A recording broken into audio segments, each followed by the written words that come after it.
Welcome to Rock Your Life with Arian Alexander. This is your place to be, to master your mindset, to dive into your spirituality, get sexy. Who doesn't want that? And, it's me, so we got to have a lot of fun.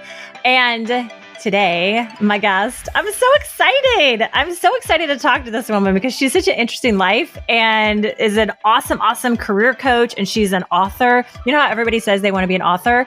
They're going to write a book, but she actually wrote a book. It's the delightful Ashley Stahl, and she's got such a great story, and she's on a mission to help you step into a career you're actually excited about and aligned with. She has 2 viral TEDx speeches, which will get you the information on that. She has online courses.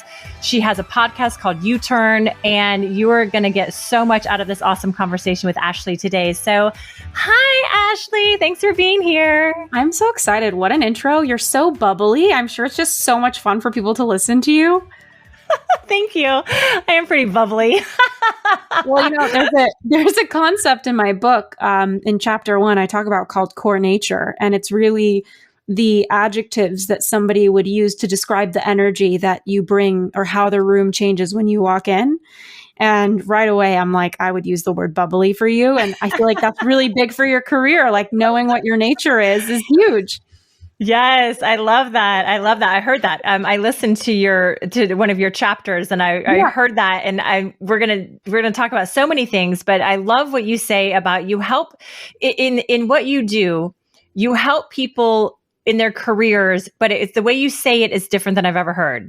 It's like not what you like. Be what you are. Yeah. My big message with my book and with my podcast and everything I really put out there is, don't follow your passion and do what you love. Do what you are. And it's not to say that your passion and what you're interested in doesn't matter. I mean, of course it matters, but it's very secondary, I think, to the gifts that you have and the abilities that are natural for you. Because who wants to have a career where you're pushing the river? Like you're trying to force yourself to be someone you're not because you like something. It's like, I love cupcakes, but I'm definitely not meant to be a baker, Yes.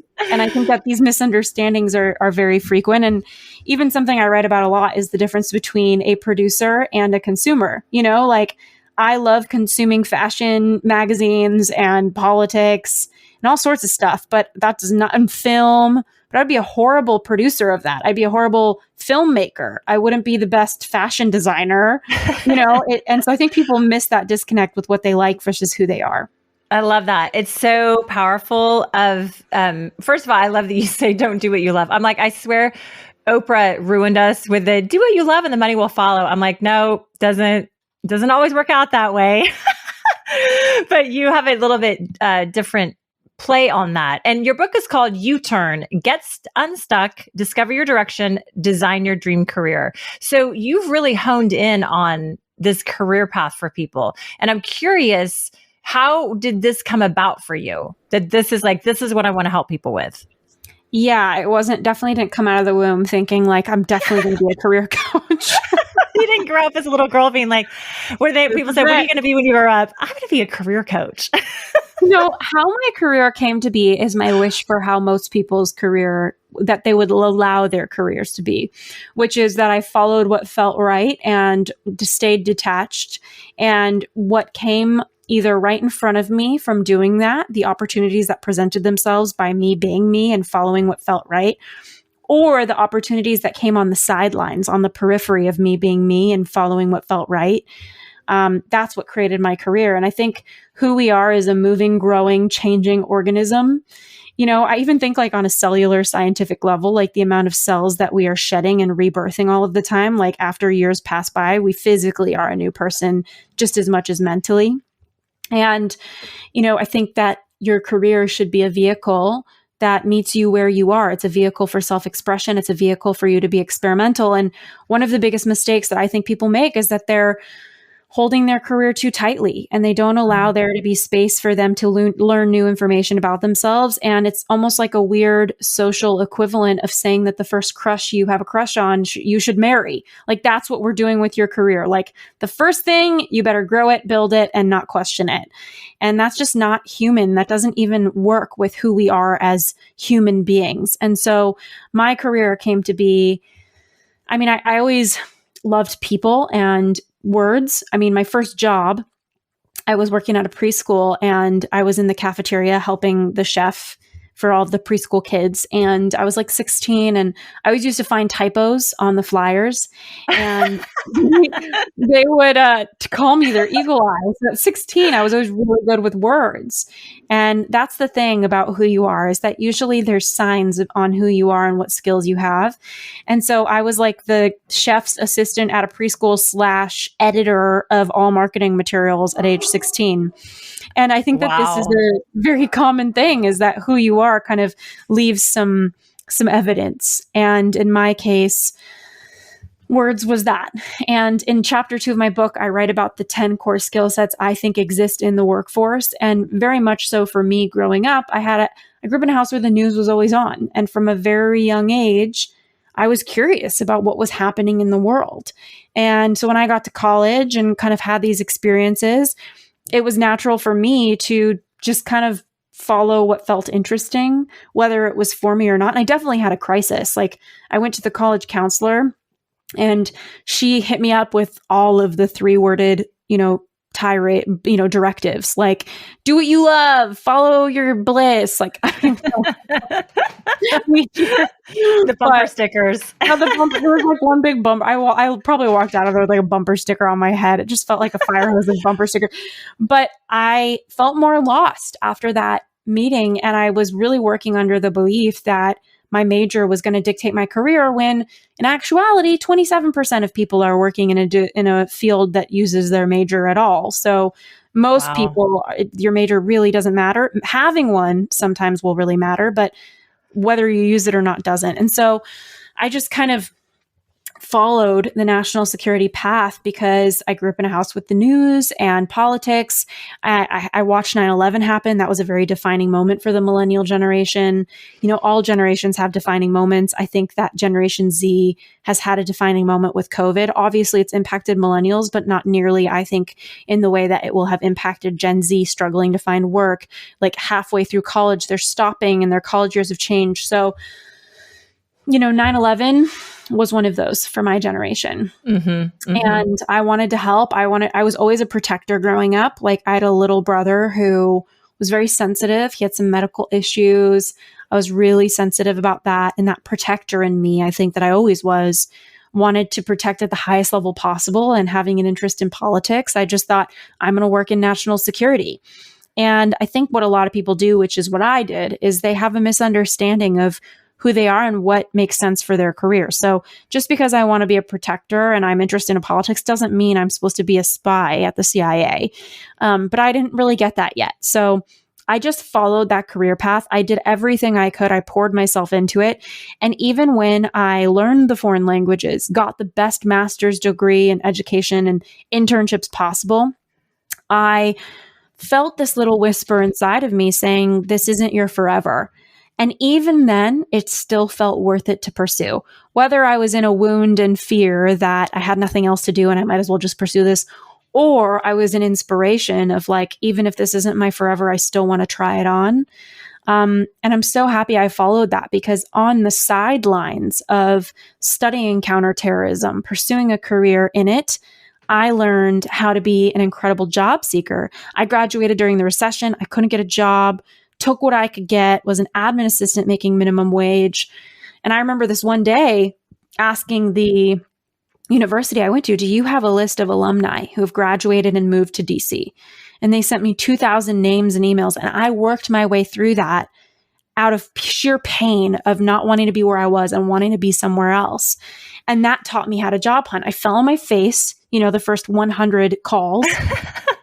And then I learned and became an amazing job seeker. So in the process of following what felt good, even if it wasn't my forever, I gave myself that permission to pursue something that I wanted to check out. And I learned how to be an incredible job seeker and eventually started my career coaching business and came up with this concept of my book called U-Turn, which is Y-O-U-Turn, 2 words. Instead of making a U-turn like you're driving in traffic, making a Y-O U-turn and coming home to yourself and reconnecting to what's true for you. And yeah, I've just been riding off into the sunset kind of ever since.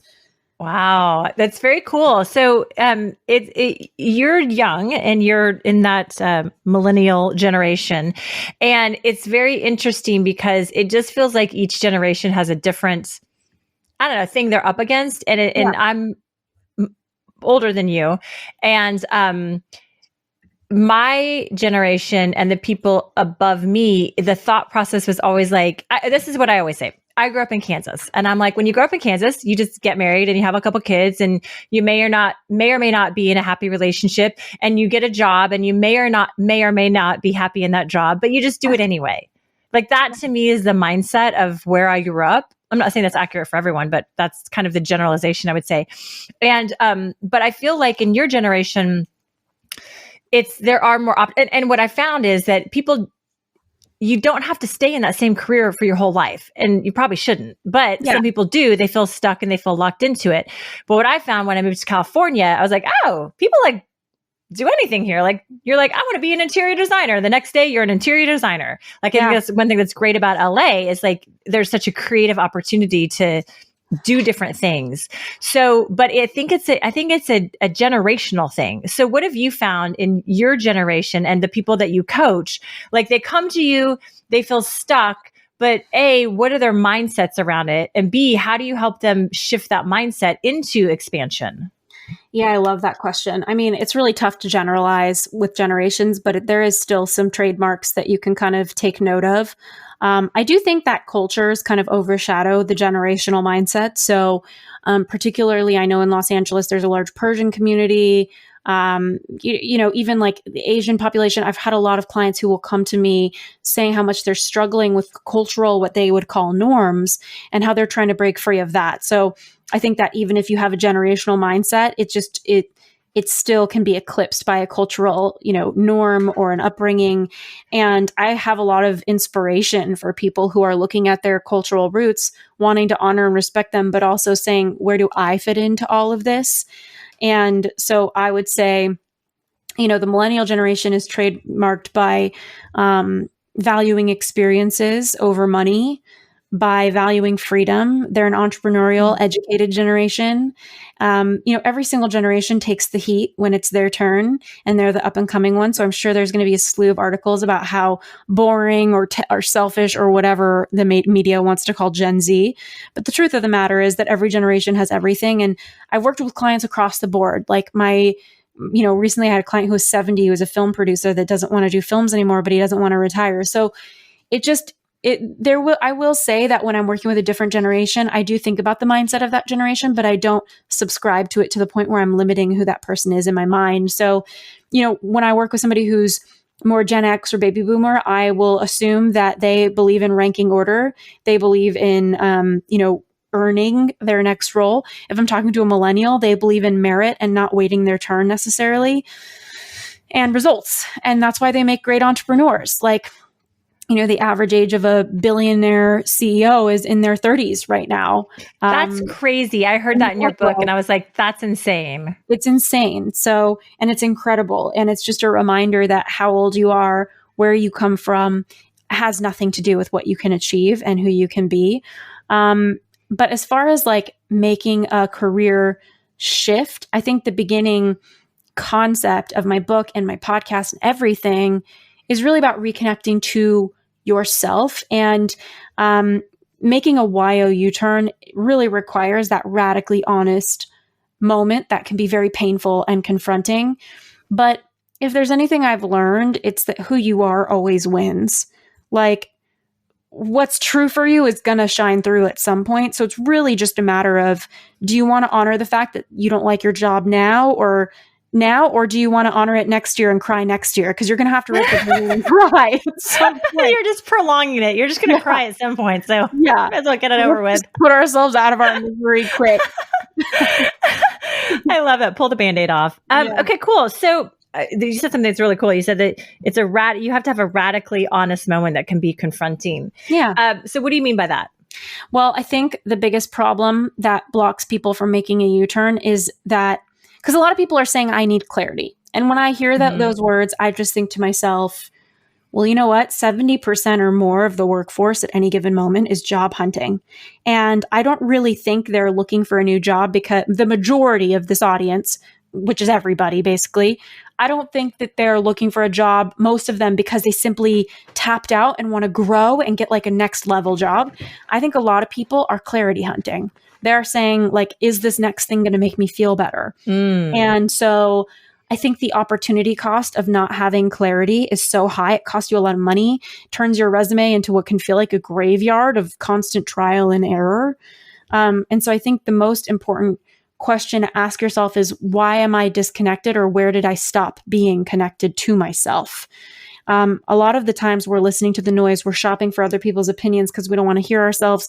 We stop making time for things that make us feel ourselves. And so the first order of business before you can even think about making a U-turn is really reconnecting to yourself. And I would advise anybody listening who feels a little disconnected or shut off or kind of like drawing a blank, come up with a list of people, places, things that make you feel you. You know, I have a lot of girlfriends that I love. There's a few of them in particular where after a little sit down, I feel myself again.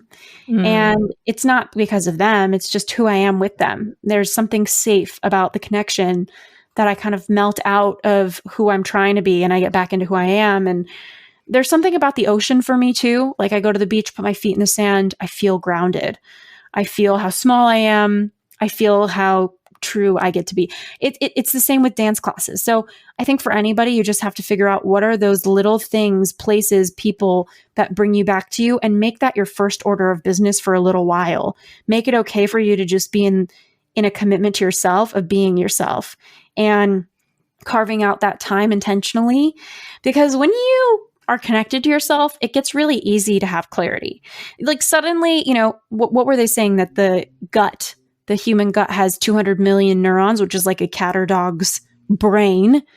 So that's there's an intelligence to your stomach sinking and butterflies in your stomach. And there's so much intelligence to your body, right? So it's like, when you're connected to yourself, when you feel what feels good, you feel connected, you can feel what feels bad, and it becomes easy to sift. Life is the sifting process. Job hunting is a numbers game. Dating is a numbers game. And so I would tell anyone right now who maybe undergoes that experiment, maybe for the next 30 days, you just come up with your list of things that make you feel you, do those things, and start to tune in. Like, where are you feeling a sense of expansion? Where are you feeling a sense of contraction? Like, why aren't you trusting that? Because usually it's not just like a clarity issue. It's a disconnect issue. It's a self-trust issue. Why don't you trust what you feel? Why don't you trust that it makes your stomach sink when you think about that job offer that just came in? Maybe it's paying you really great, but you feel miserable at the thought of that job when you really tune into it. Why aren't you trusting yourself to know yourself and to know how you feel?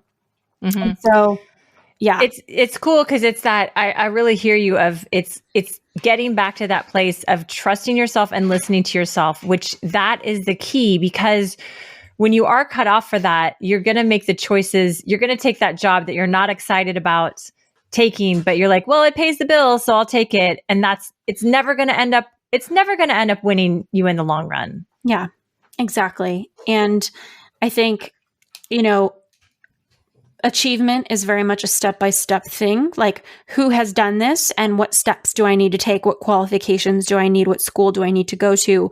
How many years of experience do I need? That's kind of scientific and tactical, but fulfillment is so much more an art. It's so much more about knowing who you are, knowing what really resonates for you, knowing the truth about yourself. Like, there's two dynamics in a good career, in any career.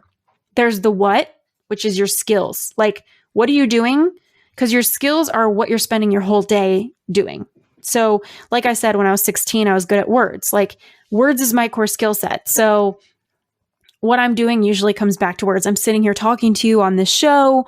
I'm probably going to go write some content after this, probably going to go talk to a client and help them with something, talk on my podcast, write my book. Like, it's all words. So that's the what of my career. That's my skill set.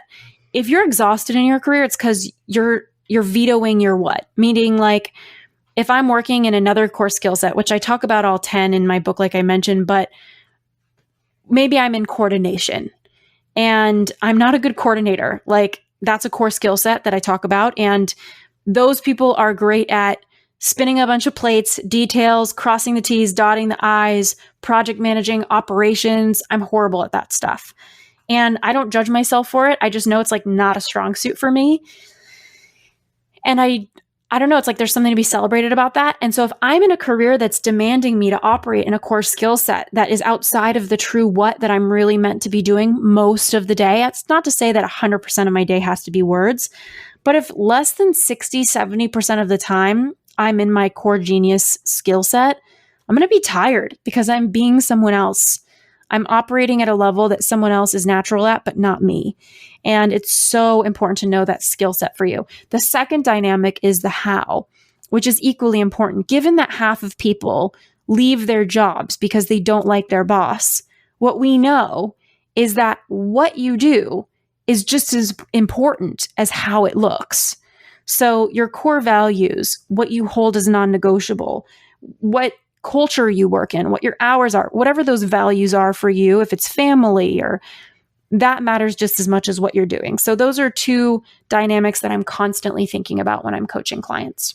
Oh, so cool. It's so good because I think there's some, your book, this is so cool for anyone who's, thinking about changing career, that's looking to change a career, or not even change it, but just shift a career in some sort. It doesn't have to be a change completely.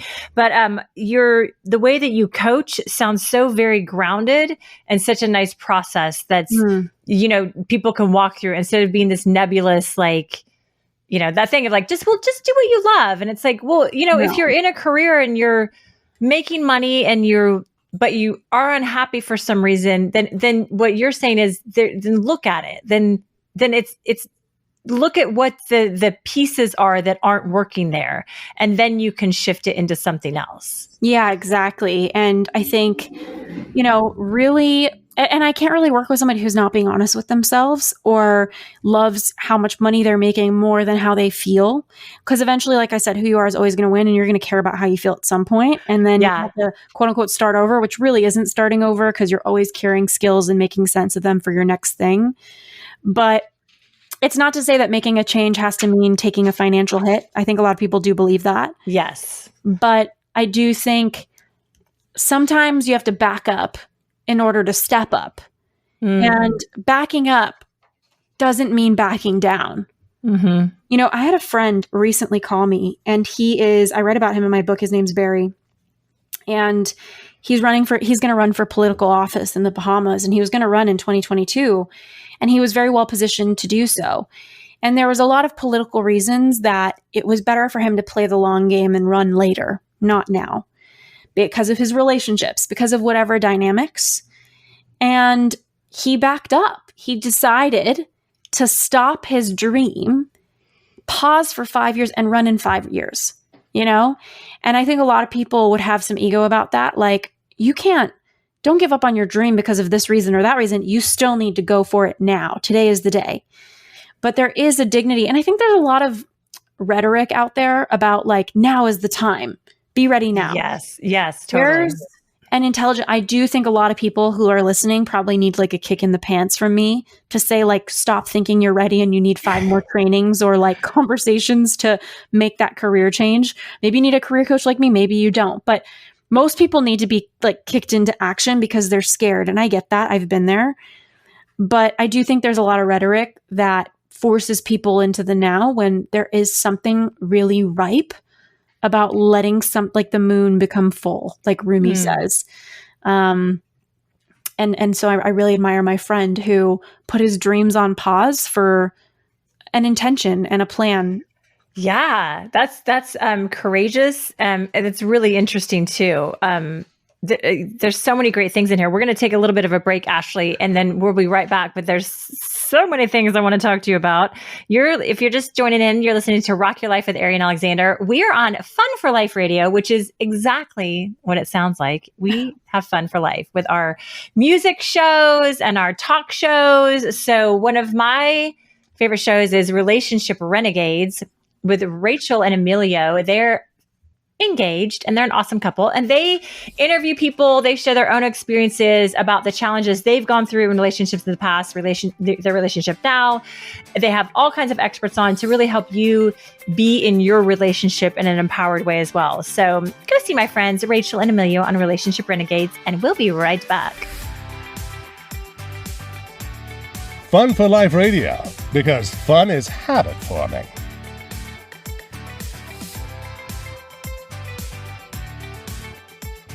And we're back with Ashley Stahl. She is so much fun. Like her past, we're going to dive into this too, because you have such an amazing past. It's crazy. But her book is called U-Turn, Get Unstuck, Discover Your Direction, Design Your Dream Career. And this is such an interesting conversation because I'm thinking it's not even just about your career. Like you're talking about life, it's just this place of like getting back with yourself and understanding where you shine and then how to move out of that. And I have a really good example from my own life of this, where my first career I was in sales for a big fashion company. And in sales, that's for an extrovert like me. Like I built relationships with my customers and like had fun. And I was in the fashion business. So like the stores were cute and fun. Like it was a blast. Like I loved being in sales. Then I got a promotion and my job became spreadsheets. Oh, and no. Right. I'm sure the title was really cool though. Oh my God. Yeah. It was like some, executive blah, blah, and I was like, I'd sit there in these Excel spreadsheets with huge numbers of, millions of dollars. And I don't even know how to look at a spreadsheet. I was like, are you kidding me? Like my day was spent literally staring at Excel spreadsheets and I was miserable. And I was like, all I did was like in the stores in our retail stores, they made fresh chocolate chip cookies in the stores to have that smell in the stores to have people buy more because they felt more comfortable, which is very smart. But anyway, so what I would do, I was just like, I'd be in the stores and I'd be having to look at spreadsheets and then go visit a store and I just eat cookies all day and I smoked and I drank because I was like, this is miserable. But like I made good money. I was making six figures by the time I was like 25. So I was like a baller. I was in Oklahoma, I was That's like a lot in Oklahoma. Right? Exactly. That long ago, I was like, oh my God, I was a baller. So I was one of those people where I was like miserable because I wasn't in my skill sets. I wasn't where I could shine. And I was with them for 12 years and I eventually had to leave because I was like, I can't be in this career. The career I had balanced, I had valued a perception of security over my freedom and creativity. Mm-hmm. And once those scales shifted, and we're going to talk about that too, because I got a master's in spiritual psychology, which Ashley went to the same program, the university I did, which we didn't even know until this interview. After I went to that spiritual psychology program, the scales shifted. And I said, I can't not value my personal creativity and freedom anymore. So I had to leave the career and jumped into fast forward to now I'm a coach and work as an actor and, a TV host and like all kinds of crazy things, which would never have never have, I would have ever dreamt of. But it was simply because I was so miserable in not being in my skill sets and not being in my happy zone that I was just like, I can't do this anymore. Yeah.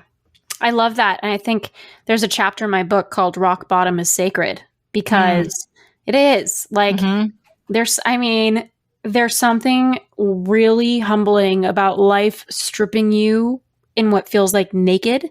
Mm-hmm. And when you feel like you've lost everything or you're at rock bottom or you can't identify with anything anymore and you feel really alone, you kind of have a choice, like sink or swim, and I think that's like depression for some people. It's like, for some people, I think depression is like an ocean tide where it comes up and comes down, and most people will feel a moment of depression and the ocean kind of goes back down.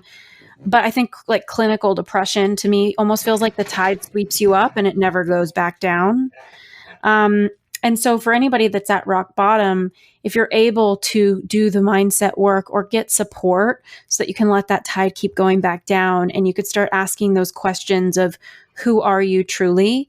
There's something so humbling. Like there was a period in my life where I lost all of my money. I made millions of dollars online. I lost every penny because I was a young entrepreneur. I had no idea how to make real business decisions. I had no support. And I had a Facebook ads guy that was like, let's scale your thing. And he spent $500,000 on my American Express with my approval. And then I got 100K back in ROI and was $500,000 in debt for years. Oh my gosh. And the point being, during those 4 years that I was paying off that debt, I got a book deal. I got all these things. My sister died. I called off a wedding. I, recently got a diagnosis of Lyme disease. There's so much that has happened, but because I've been sitting in rock bottom, it was like either life is going to swallow me or I'm going to move into acceptance and like stop resisting what's here. And so if you don't like your career or something in your life, it's like the sooner you can just sit with that and accept it, the better. And so for me, just sitting in the debt, it allowed me a lot of time to say, who do I want to be? And obviously there's something very uninspiring about living life in the hole, like owing money all the time. It was like the opposite of creativity for me, not being able to invest in visions because I was literally getting by, paying for my life, paying for the debt bills. And I'm so grateful that that time is over, but I learned so much and I had to reach inside of myself and pull out more. And I just wish for anybody listening that, whether it's reading my book or not, that they do something because like Albert Einstein always says, you can't solve problems from the same level of thinking that got you there. Well, it's so powerful because it is, what you say is so great of that rock bottom space is sacred. And I know from my own experience and many of my clients through the years that when it's the shit show and it's the most challenging thing you think you've ever gone through, there is another side. You will be on the other side at some point, but when you're in it, you can't see it. Right. But it's that trust that there is something on the other side. And then when you're on the other side, you can look back and go, oh, okay. I get it. Right. But when you're in it, it's hard, but it's like, it's trusting that, like you say, like you're in this ocean flow, you're in this tide, like it will regulate at some point, but like getting help, like whatever you need to do to help you in that moment where that's super, super important because what I see, and you can tell me if this is part of your work, is that I remember from Tony Robbins years and years and years ago, one thing that I will never forget that he said is like, people either move, in order to create change, people either move away from pain or towards pleasure. Like that's the leverage point. And most people aren't going to move towards pleasure. Most people are going to move away from pain. That's why alcoholics, like there's the rock bottom, right? It's like most people, if you have a little bit of a drinking problem, you're like, well, it's just a little drinking problem. But when it becomes a big problem and you lose your house and your family, then you're like, oh shit, I got to do something about this. Yeah. So it's the same thing with anything in life where I can see in your work, like people are in a career and they're like, well, it's not that bad. Yeah. I think people who say that they're fine. It's fine. Really, yeah. That's just code to me for somebody that's not in touch with their pain. If you say something's fine, like chances are you want something more and you are settling, and we are designed for so much more. That being said, I think there's something really toxic about all of the rhetoric as well about loving what you do. Like the word love, I think you should really like your work and it should mean something to you. But I think like it's called work for a reason. Sometimes it does feel like work, right? Sometimes like, I really love, like, I've got to be, if I'm being super candid, I probably love about 70% of what I do. 30% of it, I'm like, I could so pass, but am I in the wrong path? No. And there's also many different versions of career paths for everybody. And we're constantly tweaking and changing. And that's a big concept too, to remember, is that a lot of the times we're just a couple tiny little inches off from a career we really like. And sometimes people will look at something that's not working for them and they'll throw away the whole career. Like, oh, I'm so drained by all of these cold calls. Sales isn't for me. Well, like not so fast. Let's take a look at all the 40 different versions of sales. There's account management, there's business development, there's cold sales, there's like campus recruiting, which is kind of a form of selling people on a school. Like there's so many different versions of sales. And I think people are a little too quick to throw away the whole pie versus saying like, is this version of how I'm doing this thing wrong for me? But yeah, I don't really know what to do when somebody says like, it's fine, I'm fine. I'm like, no, you're not. Right. It's just that blah place. It's the gray area. And like, it's so not fun to live there. But you know, what's really cool about what you just said, which I think your book is going to be so helpful for so many people listening, because like what you just said is so profound of like, people be like, well, I'm not good at sales. And you go, no, there's 40 different types of sales. Yeah. You might not be good at this type of sales, but you might be really good at this type of sales. So you're helping expand the possibility and the thoughts and the point of views of than just this one way. Yeah. Yeah. It's like every career path is kind of like a bag of chips. You know, sometimes you like get a bad chip, you know, like a one. It's like, are you sure you want to throw away the whole bag? Like maybe there's, you know, the other Dorito with extra seasoning on it. That's extra great. And it's in the same bag. So yeah, I think about that all the time because I do see this mistake happening often, and it causes people a lot of pain, is throwing something away too soon. Yeah, it's so interesting. Wow. Oh my gosh, this is so great. So I have to ask you about your career in national security, and Ashley worked for the CIA. Like, what? I'm like reading her chapters and listening to her book, and I'm like, wait, she's like this darling little brown-haired young, like, you know, like looks well, that's like why it didn't work out, you know. That's why you're not there anymore. I mean, my first master's degree was in national security in the Department of War at King's College. And then my second master's degree was in spiritual psychology. Like, do we not think there's a causal relationship? Like, clearly one caused the other. But seriously, I worked at the Department of Defense. So I was working towards the CIA. I knew a lot of spies and was surrounded by them. I'm sorry, just that comment right there. I knew a lot of spies. I was surrounded by them. Like, that's like surrounded. Crazy. Like, I know. There's so much in that career that you have to give up, and everything has a cost of admission. I think being an entrepreneur, the cost of admission is hustling and having pain and uncertainty until your thing works, and then keeping it up. And then, you know, other careers, the cost of admission, like let's say you work in real estate or you're a talent agent, it means like working nights, and that's kind of the nature of the work. So I think too many people are choosing a career based on how they feel in their body or the fantasy they have, versus like really looking at themselves and saying, can I accept the cost of admission? And it's not to say that it should deter you, because everything has something. But it is to say to like know yourself well enough to be honest with yourself. Mm-hmm. And for me, the cost of admission working in national security was, I was in a really intense world as a very sensitive person. And I had this moment on a military base in Indiana that I did my TED Talk on, where, you know, one of the guys that I was working with handed me his gun when he had to go to the bathroom and was like, can you hold this? And I'd actually never held a gun, which I'm like so impressed with myself that I could get past. I was running an entire training program for people to deploy to Afghanistan. I was working on behalf of the Pentagon. Never. How did I dodge holding a gun? I don't know. I think I subconsciously was like avoiding it. So they would come in and I'd be like, okay, these are for other people to touch. Way too sensitive. And how crazy is it that my 20-something-year-old mind couldn't process that working in national security had a cost of admission of holding a gun and like working with weapons. Like, I didn't know myself, or I wasn't connected to myself enough to say, I can't do that. I can't kill anyone. Like, I can't. No. Wow. You know? I was a vegetarian for like 6 months because of the animals in like 5th grade. Like, how was I supposed to kill a human? Like, not going to happen. Wow. That's fascinating. And it's such a good point that everything has the cost of admission, because it's like, I think with everything in life, there's a trade-off. And I don't necessarily work with my clients specifically on career stuff, but in the context of like relationship, when I have life coaching clients and it's about relationship, like one of my clients, there's a type of man that she wants and she goes for. And I'm like, that's cool.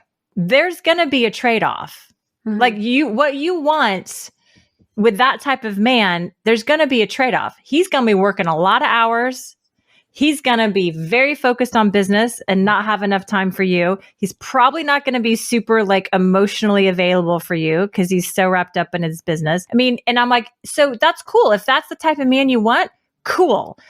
But knowing that there's going to be, like you say, there's a price of admission. There's a cost of admission. You know, this really reminds me of a friend who's in a very challenging marriage, and she had this like huge awareness recently where she was sharing like, wow, because it's kind of that type of guy, like he's working all of the time. She goes, I had this realization, it's changed my relationship. It was that he's working all the time and I keep fighting with him over it. But the day I chose to marry him was the day I chose to accept him for who he is. So why am I fighting with him about who he is? Why am I making him wrong for who he is? Why am I confronting him for something that he showed me he is? When I chose him, I chose to marry him, and part of him is this. And this was what we entered into. And so, you know, I think sometimes people want something, but they want the version of it that they want. And sometimes that's available, but a lot of the times you have to be willing to kind of take a look at the whole picture. Yeah. And I think in this world of personal development, obviously I've been in this world of personal development for many, many years, as have you. And we both went to the spiritual psychology program and have a master's degree in spiritual psychology. And I think in this kind of spiritual personal development world, there's so much about visualization and manifestation of like, you can have it all. You can, whatever you dream up, you can do. And I'm like, cool. And like, we're talking about, there's going to be parts of it that you're not just going to sail through life and not have bumps in the road.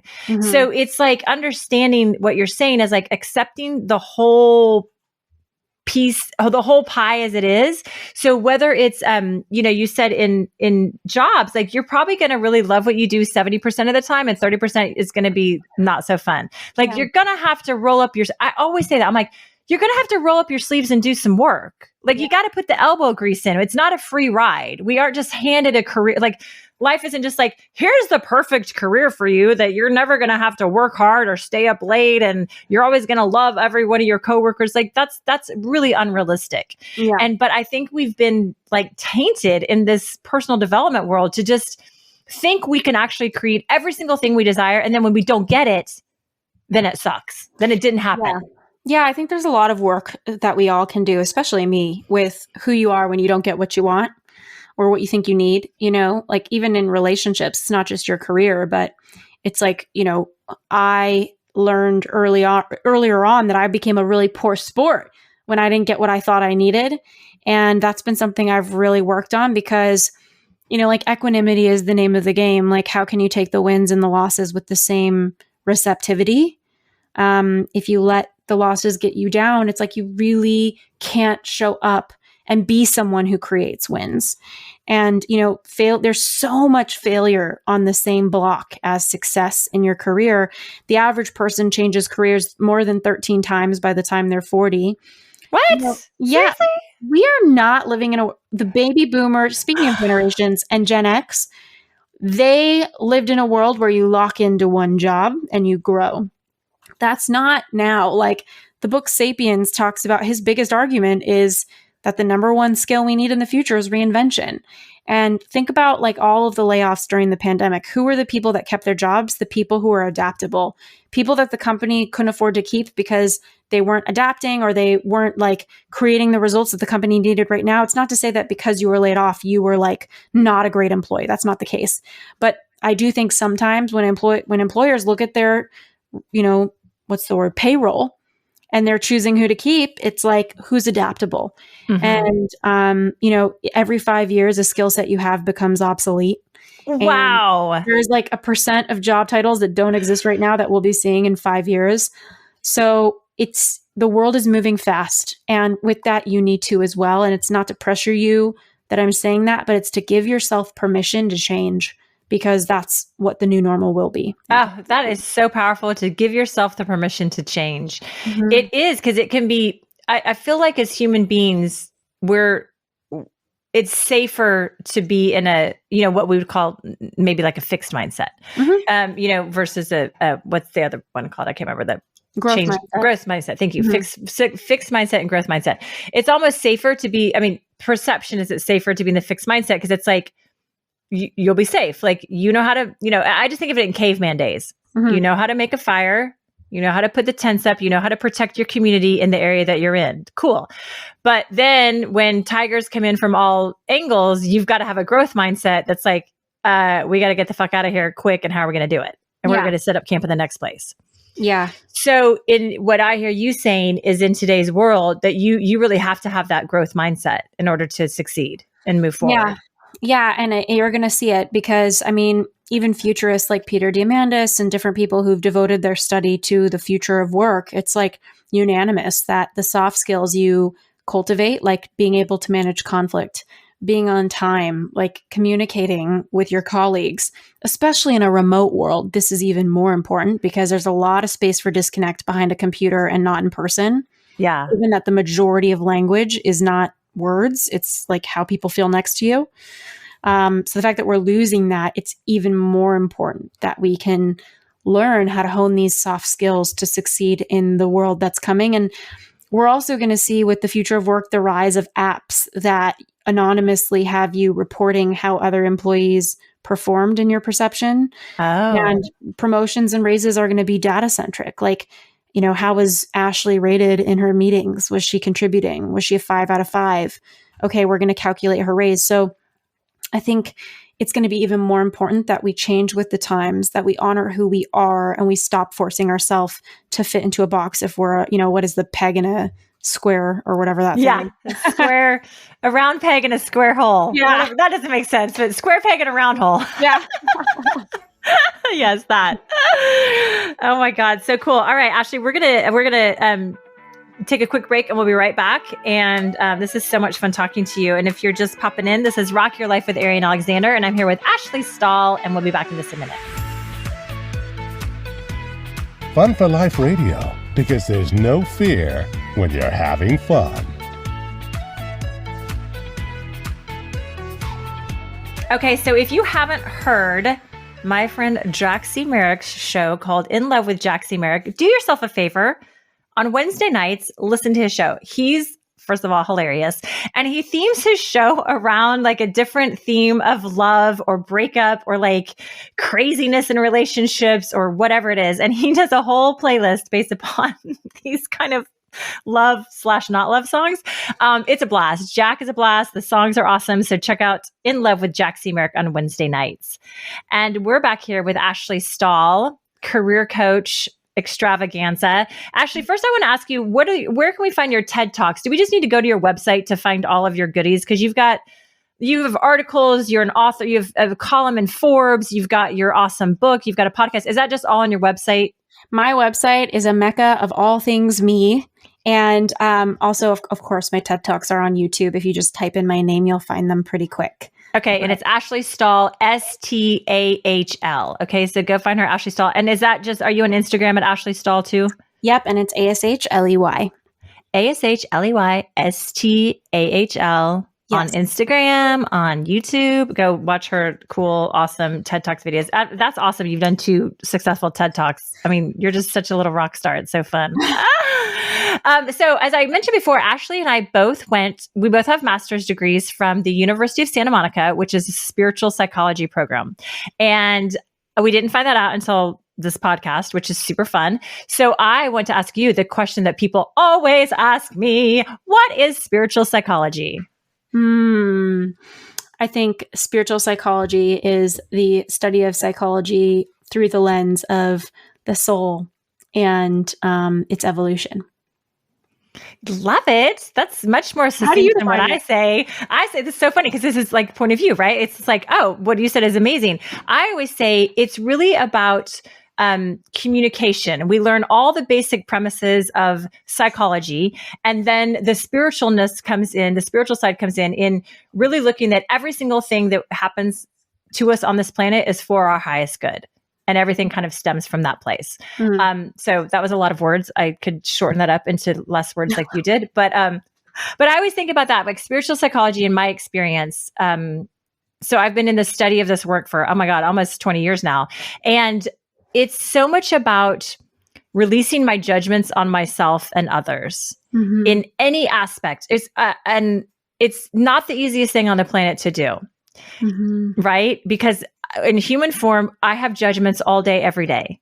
And most of them are on myself. So it's as simple as when I wake up in the morning, I mean, I could just imagine like this morning I woke up and I probably put my hand on my belly and I'm saying probably, like I know I did, put my hand on my belly and I went, ugh, my belly's not as flat as it needs to be. Like it should be flatter. Why do I have this extra layer of fat on my belly? God, I need to go to the gym. I need to eat better, right? It just starts the rabbit hole of judgments. Yeah. So in spiritual psychology, how I would describe it, the opportunity is to release those judgments for myself, forgive myself for ever having bought into those beliefs or judgments in the past. And in that, I start to free myself and free my energy and open myself up to actually so much more loving and compassion for myself and others, which is, I'm kind of like, that's all we need, love and compassion for others and ourselves. Yep, exactly. So what's your experience like in like judgments and working with yourself from the lens of spiritual psychology? Yeah, I use those tools all the time. So anytime my piece feels off or I feel really revved up or something's off, I've really trained myself to see it as an inner alarm that goes off and tells me like, okay, it's time to figure out what I'm thinking. Because most of the time when I look at what am I thinking that's making me feel so disconnected right now? Most of the time I'll look at the things I'm thinking and think like, this is not worth thinking about. Like, this is not even worth me stressing. And I'm able to control it that way. Sometimes it's something really stressful and I take that as feedback that I need to sit with the thing and accept it and be with it. And I'm constantly taking a look at what am I thinking right now that's making me feel so off. A lot of people just run around feeling off and they don't give themselves a quick little pause to say, why do I feel so off? And give themselves the opportunity. And that's the beginning of getting leverage on your world, is seeing what you're believing about something so that you can choose it or not. Yeah. And it sounds like that harkens back to what you're talking about in your career, is like when you're feeling off in your career, it's not just to wash over that. So it's like it all goes hand in hand. It's like, okay, if you're walking around in your day and you're feeling off, it's checking in of like, wait, what am I thinking about this? What am I making this mean about myself? What story am I telling myself in this moment that's taking me off course, basically? And it sounds like you encourage your clients to do that the same in their career. Like, if they're really off, then what is it? Like what's off in the experience that could be shifted or rectified or, into a new career even? I would say, the first indicator for anybody is like, if you're exhausted all the time, something's not working.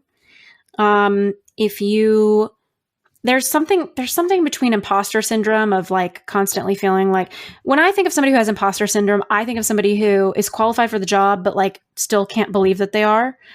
I also think there's like a different category of person who's just stretching themselves. Like they got a big opportunity and they're rising into the occasion. That's great. There's like, maybe they understand 80% of the work and 20% is scary. I think that's just stretching and growth, and that's important.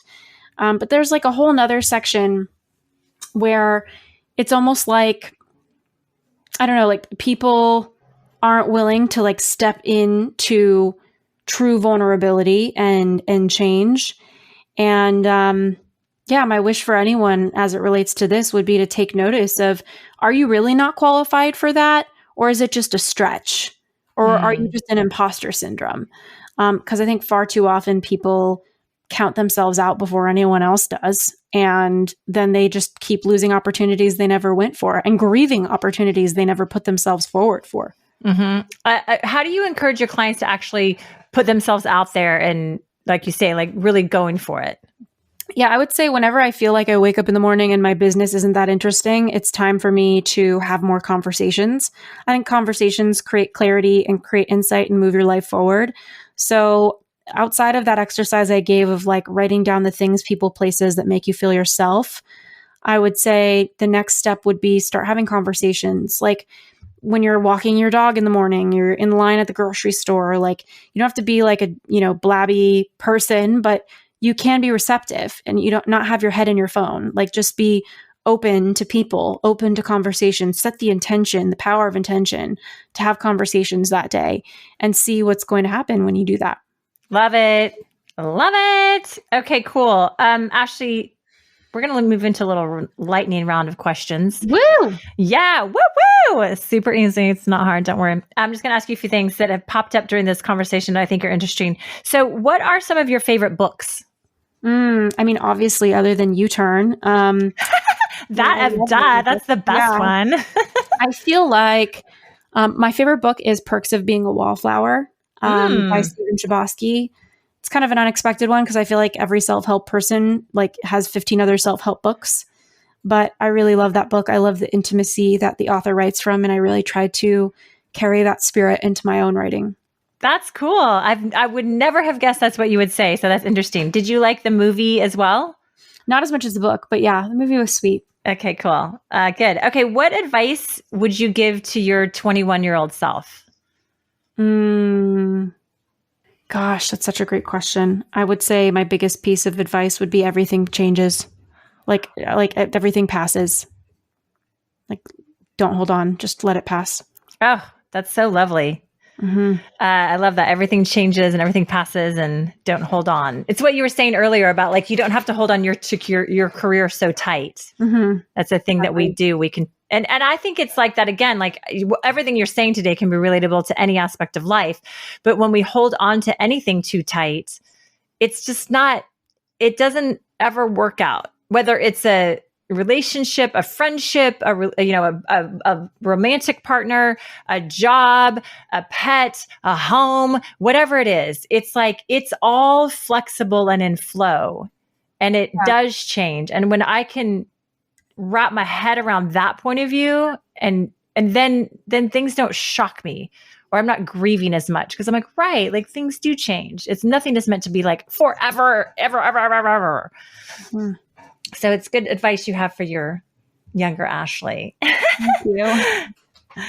Okay, cool. So what is the one thing that you impart to every client? I know that's a hard question, but I'm like, what is like the one, if you're just like, for all your clients, like, what is the thing that you're like, yes, this is cool that they all get this? I would say kind of like that message of who you are always wins. Like, I really help people figure out like, who are they? Like what, because I think a lot of people are walking around the planet feeling really like undefined, and beyond knowing their favorite type of sandwich and band, it's like, we don't know ourselves. And my gift with working with people is they know themselves. They know what's going to work for them in their career. They know what's not. They walk away with a lot of clarity.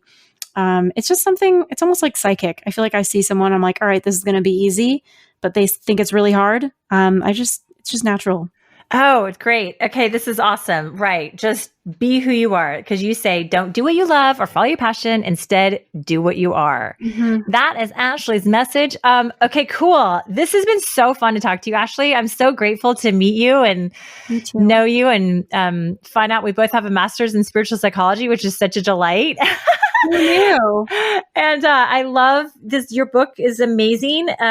Even for me, like I've, been a coach for many years, but I have a few different businesses. And so it's, for me, it's be like you said, give yourself permission to change. Cause I'm like, I feel like I'm always kind of changing something in my career somehow. And like, that's okay. Yeah. Well, I don't want a coach that isn't changing, because I would hire a coach to change, Yeah, right. Exactly. It's so good. So definitely check out Ashley's book, and you can find everything on our website again at Ashley Stahl, STAHL.com, and find her on Instagram at Ashley Stahl. And the book is called U-Turn, Get Unstuck, Discover Your Direction, Design Your Dream Career. And it's been amazing to talk to you. So thanks again, Ashley. Have a great day. Thanks again.